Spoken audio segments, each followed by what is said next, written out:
pastors in Nazi Germany who remained silent under the reign of terror of Adolf Hitler. Dietrich Bonhoeffer could not remain silent. He stood up in his society. He spoke out against the evil of the government, and as a result, he lost his life. Dietrich Bonhoeffer, before he died, made this statement. He said, "Only he who believes is obedient, and only he who is obedient truly believes." There's an inseparable link between belief and obedience. You can't separate the truth. Wherever there's belief, there is genuine obedience. And we see that truth clearly illustrated in the story we're going to look at tonight. If you have your Bibles, I want you to turn to Daniel chapter 3. God gave Daniel the ability, remember, to interpret the dream of the evil king Nebuchadnezzar. And when Daniel recounted the dream and explained it to Nebuchadnezzar, remember Nebuchadnezzar's response? He fell down. He worshiped the God of Daniel, the Yahweh, the true God. And not only that, he elevated Daniel and his friends, Shadrach, Meshach, and Abednego, to places of prominence, of rulership in the Babylonian country. Now that was his first response, to worship God. But then in tonight's story, which takes place shortly after chapter 2, we see Nebuchadnezzar having a more humanistic response to this vision, a vision that said basically, Nebuchadnezzar, your days are numbered as king of Babylon. Babylon is going to cease. You're going to cease to exist. There's another kingdom coming after you. And notice Nebuchadnezzar's reaction to the truth that his kingdom would one day come to an end. We find it in verse 1 of chapter 3. Now Nebuchadnezzar, the king, made an image of gold, the height of which was 60 cubits. A cubit is about 1.5 feet. So it was a statue 90 feet high. Its width was 6 cubits or 9 feet. And he set it up on the plain of Dura in the province of Babylon.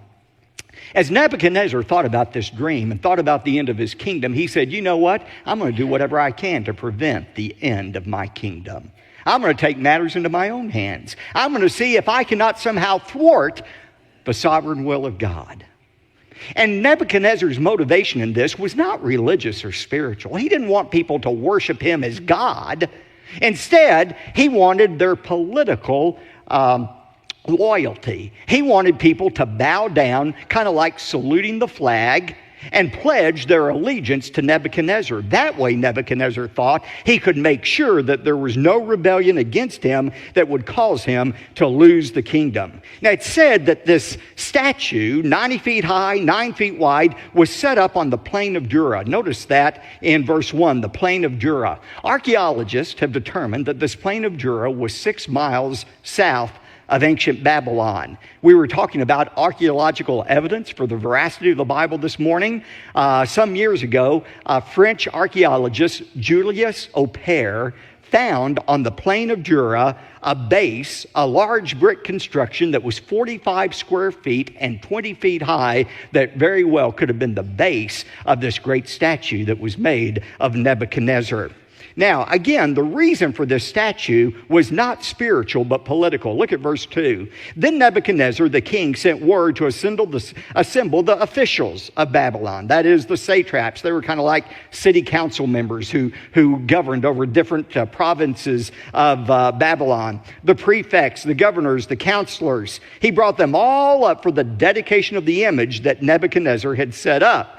And look at verses 4 and 6. Then the herald loudly proclaimed, "To you the command is given, O people, nations, and men of every language, that at the moment you hear the sound of the horn, the flute, the lyre, the trigon, the psaltery, the bagpipe, and all kind of music, you are to fall down and worship the golden image that Nebuchadnezzar the king has set up. But whoever does not fall down and worship shall immediately be cast into the midst of a blazing furnace." Now, verse 7. We find that the music is sounded. All of the instruments play. When the music starts, that's the cue for everyone to fall down and worship the image. And sure enough, verse 7 says, all fell down and worshiped the golden image that Nebuchadnezzar had set up. All except 3. We'll find out those 3 in just a moment. But just imagine the scene. You have hundreds of thousands of people, perhaps, on the plain of Jura. You have this mighty image that is set up. The instructions have been given. The music plays. Everybody immediately bows down. Only 3 people remain standing. Can't you hear the people who are bowed down looking up saying, psst, psst, down, down, down? But they wouldn't bow down before this image that had been set up. So notice the accusation that's made against these 3 in verse 8. For this reason, at that time, certain Chaldeans, that is, part of the king's court, these people who lived in southern Babylon, came forward and brought charges against the Jews, these 3 Jews who refused to bow down. Look at verses 10 to 12, what the charges were. They reminded in verses 10 and 11 Nebuchadnezzar of what he had ordered, and then look at verse 12. Here's the charge. This is what they said to Nebuchadnezzar.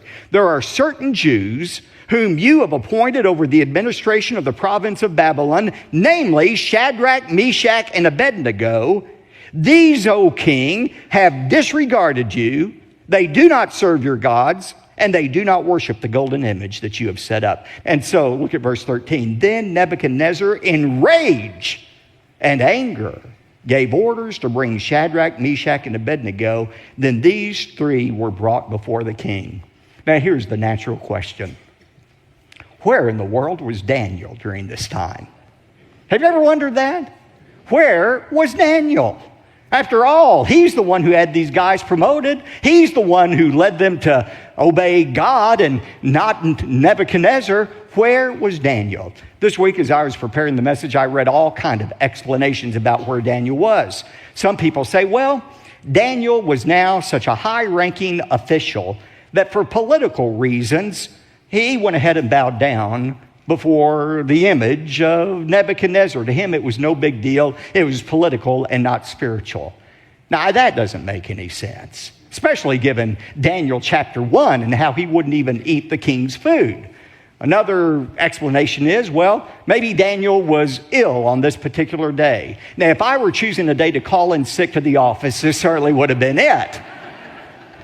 But I'm not sure that's a likely explanation. Some people say, well, maybe the king had dispatched him on a foreign trip as an emissary for the king to a foreign land. That's a possibility.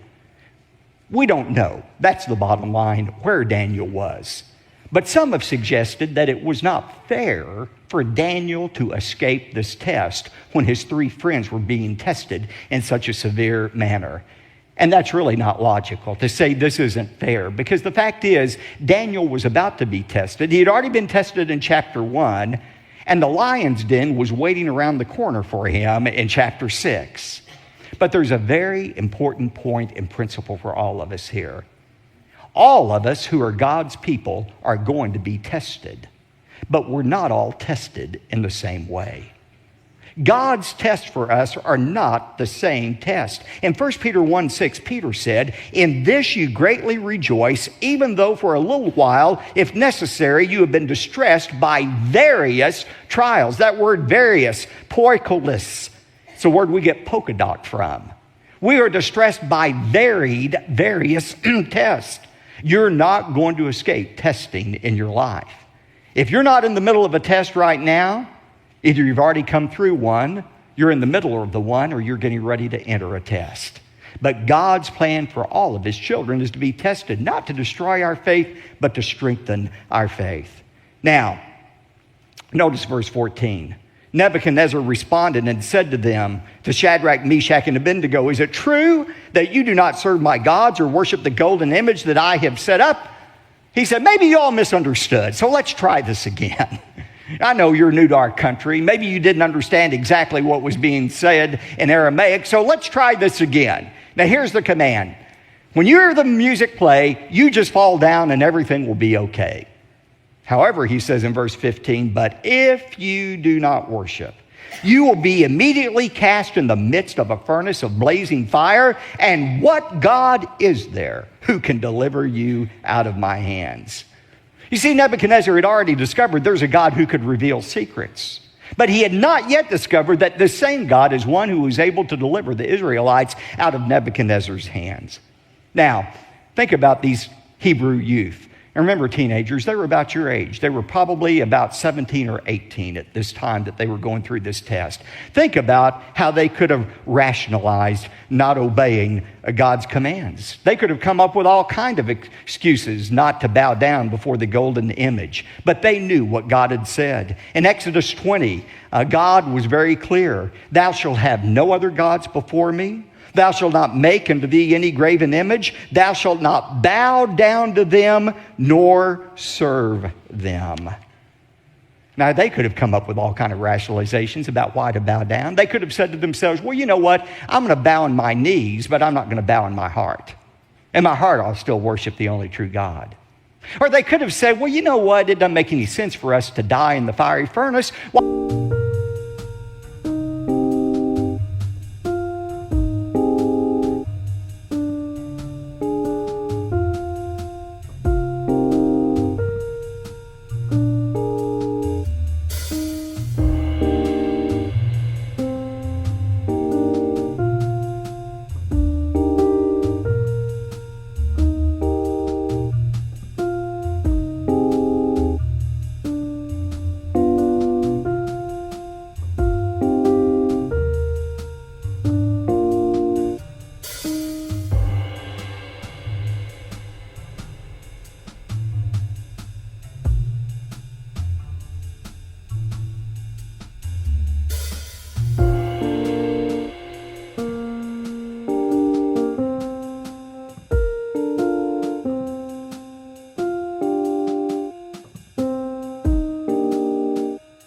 If we die, we'll not be able to witness to Nebuchadnezzar and the Babylonians any longer. And surely God wouldn't want that to happen.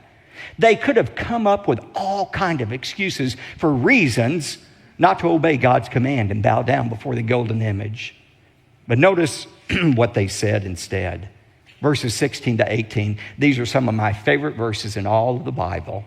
Look at what they said to Nebuchadnezzar. They said in verse 16, "O Nebuchadnezzar, we don't even need to give you an answer concerning this matter. If it be so, our God whom we serve is able to deliver us from the furnace of blazing fire, and he will deliver us out of your hand, O king." But underline this for verse 18. "But even if he does not, let it be known to you, O king, that we are not going to serve your gods or worship the golden image that you have set up." Now that's what you call faith. They said, "King, we believe our God is able to deliver us, and if he wants to, he'll deliver us out of your hands. But even if he chooses not to deliver us, we are still going to obey him." Ladies and gentlemen, that is faith. Obedience to God in spite of the circumstances. It's not always God's will to deliver us out of trials. It wasn't God's will to deliver Jesus out of suffering, or Peter, or Paul, or most of the apostles. God's will for them was death, but they still obeyed God. This is the perfect demonstration of what true faith is, obeying God regardless of what he does. Now look at verse 19, the execution of the sentence. "Then Nebuchadnezzar was filled with wrath, and his facial expression was altered toward Shadrach, Meshach, and Abednego." His face was just contorted. He was so angry. And he answered by giving orders to heat the furnace 7 times more than it was usually heated.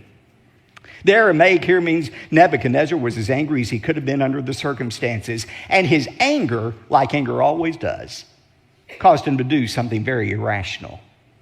You know, when you're angry, you are literally out of your mind. And that's what Nebuchadnezzar was, because he does a very irrational thing. He says, "I want that furnace heated up 7 times the normal heat." Now think about it. If he was really angry, as he was with these 3 men, he wouldn't want the temperature raised. He'd let it stay at the normal temperature so that they would suffer as long as possible in that furnace instead of being consumed immediately by it being 7 times hotter than it usually was. But Nebuchadnezzar wasn't rational. One commentator said Nebuchadnezzar's furnace was hot, but he himself got hotter. And when a man gets full of fury, he gets full of folly. Great words. Look at verse 21. "Then these 3 men were tied up in their trousers, their coats, their caps, and their other clothes, and they were cast in the midst of the furnace of blazing fire. For this reason, because of the king's command was urgent and the furnace had been made extremely hot, the flame of the fire slew those men who carried up Shadrach, Meshach, and Abednego. But these three men, Shadrach, Meshach, and Abednego, fell into the midst of the furnace of blazing fire, still tied up. Now look at God's miraculous delivery in verse 24. Then Nebuchadnezzar the king was astounded, and he stood up. Now apparently they had placed a chair for Nebuchadnezzar to sit in once the furnace door had been shut, and he was able to look in to see these three men. And when he looked into that blazing fire, he was so astounded by what he saw, he immediately stood up. And he said to his high officials, "Was it not three men we bound into the midst of the fire?" They replied to him, "Certainly, O king." Verse 25, he said, "Look, I see men loosed, four of them, walking about in the midst of the fire without harm, and the appearance of the fourth is like a son of the gods." Three things amazed Nebuchadnezzar. First of all, these men who had been tied up were sons of the Most High God. And look at verse 27. All of the officials gathered around and saw in regard to these men that the fire had no effect on their bodies. Not even a hair of their head had been singed, nor were their trousers damaged, nor had the smell of fire even come upon them. They didn't even reek of smoke after being in that furnace. In verse 28, look at Nebuchadnezzar's response. He said, "Blessed be the God of Shadrach, Meshach, and Abednego, who has sent his angel and delivered his servants who put their trust in him, violating the king's command. And he yielded up their bodies so that not to serve or worship any god except their own God." Now, as we'll see in a moment, this was not, and we'll see this more next time, this was not a conversion experience for Nebuchadnezzar. That would come in chapter 4. Nevertheless, there was still a command here that was given in verse 29. Nebuchadnezzar says, "Therefore I make a decree that any people, nation, or tongue that speaks anything offensive about the God of Shadrach, Meshach, and Abednego shall be torn limb from limb, and their houses reduced to rubbish heap, inasmuch as there is no other God who is able..." I'm saying this often right now as I go around our country. What we call plurality in our country, the worship of new God, what we celebrate is tolerance and plurality. God has no name for it. It's idolatry. The First Amendment of our Constitution has not replaced the First Amendment of God. God said, "You shall have no other gods before me." God commands our exclusive worship. He has no tolerance for any false gods or any false idols. And by the way, a false idol, a false god doesn't have to be a wooden statue. As I heard my friend David Jeremiah say today, we have American idols as well. Those American idols sometimes are money. We bow down.